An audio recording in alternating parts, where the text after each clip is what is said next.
Bukod sa kasong kriminal, sasampahan din ng kasong administratibo ng Philippine National Police Academy o PNPA ang isang police major na inireklamo ng pangmumulestya umano sa isang kadete. Sa opisyal na pahayag ng PNP na inilabas kagabi, tiniyak ng institusyon na nasa full custody na ng batas ang suspect na una nang sinampahan ng criminal complaint sa isang sa Silang Amadeo Circuit Municipal Trial Court.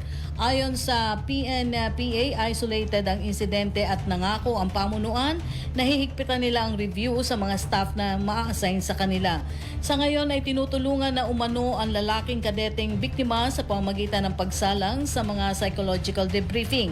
Matatanda ang Hulyo o July 31 nang maganap ang umano'y sexual harassment ng opisyal sa kadete sa loob ng barracks ng paaralan kung saan nagpamasahe umano ang suspect sa kadete at kalaunan ay ginawa ang kahalayan.